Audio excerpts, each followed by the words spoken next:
झगड़ा वाला को बता दिया, दोनों झगड़ा बताया। इस युद्ध में देखा जाए तो श्री राम को भी रावण से एक बार हारना पड़ा था। अभी प्रसंग चल रही थी कि रावण ने राम को शक्ति बाण का प्रयोग किया तो राम को मूर्छा आई, तो रावण ने श्री राम को अपने रथ में बैठा करके लंका की ओर ले जाने लगे। बीच में जामवंत जी का प्रवेश हुआ। अब जामवंत ने मुक्के का प्रयोग किया और एक मुक्का रावण को मारे तो रावण को भी अधमरा होना पड़ा था, विमोच होना पड़ा था, क्योंकि राम दल में रावण से भी कई ऐसे ऐसे वीर थे। हनुमान जी की तो कोई गिनती नहीं है। जब रावण ने सुख सारंग दोनों को भेजे वो कि जा पता लगा क्या गुप्तचर बन के कि राम दल में कितने बड़े बड़े वीर हैं, वीर महावीर सुभट भट्ट नाना कई प्रकार के बताए। मेघनाथ ने कहा वो हनुमान का नंबर कितना वो बता, पहले हनुमान का नंबर कितना ये बता। उन्होंने कहा हनुमान का नंबर कुछ नहीं है, कुछ नहीं है, क्योंकि उसमें हनुमान जी का कोई नंबर ही नहीं था। इन सबसे परे थे हनुमान, पर हनुमान तो हनुमान है ना। हनुमान जो न होते व्यथिक धारा के बीच भूमि पड़े राम को स्नेह से उठाता कौन, कौन लांग पाता भला प्रबल पयोनिधि को, समुद्र को कौन लांग पाता भला प्रबल पयोनिधि को, वंदनी विदेहा को जा धीरज धाराता कौन, कौन मार पाता अजित निशाचरों को। अक्षय कुमार अजित था, कोई नहीं जीत पाते राम के दल में। हनुमान ने गया और अक्षय कुमार को पहले गदा मार दिया। अक्षय कुमार का क्षय हो गया कि नहीं। कौन जीत पाता भला अजित निशाचरों को, प्रीतम प्रिया के संग मिलन कराता कौन, कौन जस कीर्ति पताका फहराता श्री राम का, और कौन जस कीर्ति सिखाता मूर्ख को कौन। राम है इसलिए सब हनुमान। पर यहाँ देखें महामरकट प्रबल रावण किन्न विचार। मरकट क्योंकि रावण की भाषा है ना, कोई दूसरा होता तो नाम लेता, अंगर हनुमान बंध कुबंध ये सारी चीजों का। रावण ने कहा मरकट, और कैसे है मरकट, बोले देखी महामरकट प्रबल, बल नहीं प्रबल, बल के सहित रावण किन्न विचार। रावण कभी विचार नहीं करता था, पर युद्ध में आया तो विचार करने लगा, नहीं तो बिना विचारे की काम करता था। जो होगा देखा जाएगा कर। अंतरहित सोई निमिष महु कृत माया विस्तार। थोड़े से में ही रावण ने अपनी माया फैलाई। एक बात बताऊं, रावण कौन है? रावण बनना आसान नहीं है। रामलीला सब कोई देखे हो कि नहीं? रावण बने पर कैसा व्यक्ति चाहिए? अच्छा हटका कट्टा हो, हमारा सब नहीं है, दारा सिंह असर।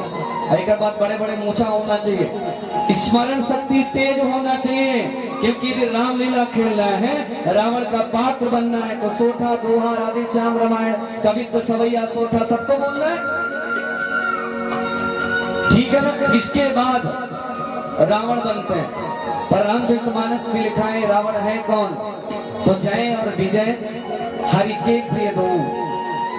जय और विजय थे कुंभकर्ण और रावण। क्यों? क्योंकि हरि के प्रिय थे। एक छोटी सी अपराध थी कि भक्ति में अर्चन ला दिए चतुर ऋषियों को, सनत कुमारों को, तो उनको ये 3 जन्म राक्षस क्यों नहीं जाना पड़ा। रावण बनना आसान नहीं है, परमात्मा का प्रिय बनना पड़ेगा, तब जाके रावण बनोगे। भगवान तो अप्रिय को रावण भी नहीं बनाते, अर्थात दुश्मन भी नहीं बनाते, प्रिय बनना। और राम जैसा प्रिय यदि राम को प्रिय बनाना है तो भगवान राम लक्ष्मण के जन्म के समय नामकरण हुआ तो बता दिए थे, लक्ष्मण धाम राम प्रिय। राम को कौन प्रिय है? जो लक्ष्मणों के धाम है, लक्षण के धाम है, अर्थात चरित्रवान है, सब नहीं है ना, है ना, है ना। और रावण को था घमंड। इसके बाद एक भजन गाएंगे, फिर वाणी को विराम देंगे, क्योंकि अभी थका हूँ और बोले भी बहुत ज्यादा है, क्षमा करेंगे दादा, है ना। एक भजन के बाद पर इसको पूरा कर दो, उसके बाद देखिए राम प्रिय, जो लक्षण के धाम, जिनका चरित्र पर रावण अभिमानी था, था तो विद्वान, पर अभिमान था। और अहंकार कितने प्रकार के हैं? बोले 4 प्रकार का अभिमान होता है। सबसे पहले ताकत का, दूसरा जवानी का, तीसरा विद्या का।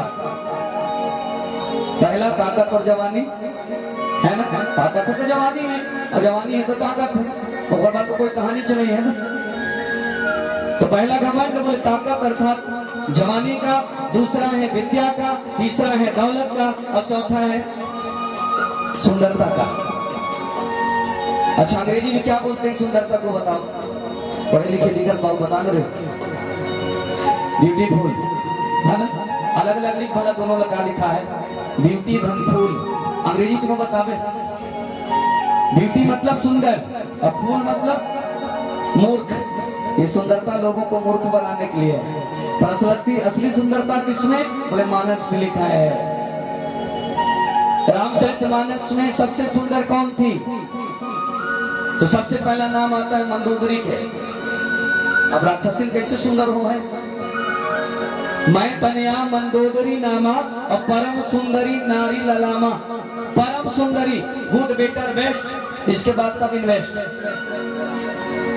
परम अच्छा, बहुत अच्छा, परम अच्छा के बाद तो खत्म हो गया ना। और दूसरे में नाम आया बोले पार्वती की, सुंदरता मर्याद भवानी, इसके बाद कुछ नहीं। पर जिस समय जानकी दुल्हन बनकर के आई, हमारी माता जैसी हो जी, चाहे काली हो, चाहे गोरी हो, चाहे लंगड़ी हो, चाहे लूली हो, चाहे दिन दांत वाली हो, चाहे दांत वाली हो, पर हमारी माँ से सुंदर तो कोई नहीं हो सकता ना। तो स्वामी जी ने अपने माँ के लिए लिखा, बोले जानकी कितनी सुंदर, बोले सुंदरता को सुंदर कर ही और मणिगढ़ दीप सिखा जनु बल ही। कितनी सुंदर है जानकी, इतनी सुंदर जैसे लाइट कहाँ से आए? बोले खंभे से, और खंभे को विद्युत कहाँ से मिला? ट्रांसफार्म, उसके बाद फिर पावर हाउस, विद्युत कक्ष। तो सुंदरता की विद्युत कक्ष है माता सीता। पर ये रूप की सुंदरता नहीं, सुंदरता 3 चीजों में होना चाहिए। सबसे पहले चरित्र, दूसरा वाणी और तीसरा व्यवहार। इसके बाद ये सुंदरता कोई काम की नहीं। तो श्याम प्यारे की चरित्र सुंदर है, व्यवहार सुंदर है और वाणी में सुंदरता है। गोस्वामी जी के पास एक व्यक्ति ने पूछा था, श्री तुलसीदास जी के पास, बाबा आपने दोहावली, कवितावली, स्तोत्ररत्नावली, रामचरितमानस, सोठावली सब लिख दिए आपको मोहनी मंत्र आता है कि नहीं? और मोर साथ बड़ा लड़ते हुए खवा देते वैसे कहते पति देवता बड़ी को मोहनी दवाई। आचार्य श्री गोस्वामी तुलसीदास ने स्पष्ट कहा, सबसे बड़ा मोहनी दवाई कौन सा है? उन्होंने लिख दिया था कि वशीकरण एक मंत्र है, तजदे वचन कठोर। यदि किसी को बस में करना है ना, तो प्रेम से बोलना सीखें और कुछ नहीं। किसी ने कहा है, शब्द सवारे बोलिए, शब्द के हाथ न पाओ, एक शब्द करे औषधि और एक शब्द करे खाओ। कौन कहा नहीं जानता, पर मैं कहता हूँ, मेरी वाणी न चाकू से बात कर और न खंजर से बात कर हो सके तो मन के अंदर से बात कर। हर व्यक्ति तुम्हारा होगा, हर व्यक्ति हमारा होगा। तो श्याम प्यारे की लास्ट भजन, उसके बाद आप सबकी माया प्रेम दुलार सब लेकर के, क्योंकि भागवत से उनके आए हैं, खाना खाए, मनी भैया पकड़ी कर मोसाड़ू नौका हुआ तो चल लगा, सीताराम भैया इधर आदेश। पर सबसे अच्छा लगा इस गांव में आया, आप लोगों का दुलार मिला, प्रेम मिला। तो सबसे बड़ी तो आप कम से कम 3 साल बाद मुझे मिल रहे हैं आप, है ना। पर्वत में भागवत में था तो आप बहुत प्यार करते हैं मुझसे, बड़े भैया हमारे साहब जो आप सब हनुमान की छवि में दिखते हैं। बस यही अनुमति और यही निवेदन है कि नवधा को नवधा के दृष्टि से न देखिएगा, जीवन में उतारने की कोशिश करिएगा। और जिस समय उतार दोगे ना, तो नवधा करने की आवश्यकता नहीं होगी। हर घर में राम होगा, हर घर में श्याम होगा, हर घर में जानकी होगी और हर घर में शांति होगी। तो श्याम प्यारे की बस एक छोटा सा भजन, उसके बाद वाणी पे